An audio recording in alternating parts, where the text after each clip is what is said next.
What's going on, everyone? This is Vance and this is my weekly show where I talk about everything that has happened in the past week. For those that are new to the show and new to the channel, then this actually may be a different type of show because I normally do different types of stories and different like sports, entertainment, and nerd stories, but today I'm only really talking about one story. And that news story is that Carmelo Anthony has been traded from the New York Knicks to the Oklahoma City Thunder. Now this was a big developing story in the NBA offseason, seeing as that Carmelo Anthony felt like he didn't want to be in New York anymore. Now originally Carmelo Anthony wanted to be traded to the Houston Rockets, joining Chris Paul, one of his close friends, and his agents and the Knicks agents and the Knicks organizations were actually talking about a trade, but nothing was happening of that because he hasn't waived his no trade clause as of then.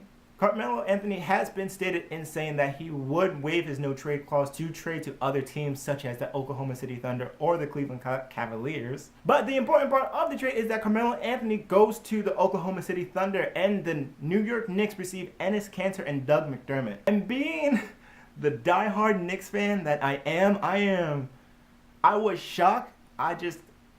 There was so much going through my mind because I didn't think it was actually going to happen.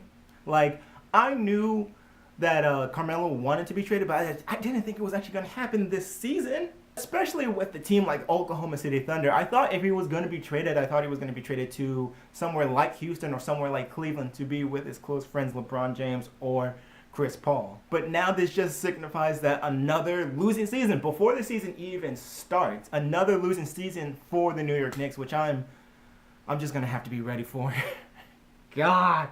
The good news is that now the New York Knicks is Kristaps Porzingis' team, and now what the front office needs to do, what the head coaches need to do, what everyone needs to do at the Knicks organization is build around Porzingis. That's really all you need to do to have a great team. But as my dad actually stated, they have not a good record of doing that. Back in the 80s, when Patrick Ewing was the lone star in New York, they tried to build around Patrick Ewing, but they didn't get enough star players to bulk that defense and offense for New York, so it just failed from there. But as a New York Knicks fan, it's hard to be hopeful when something like this happens, but I'm just gonna try my best, man. I really am.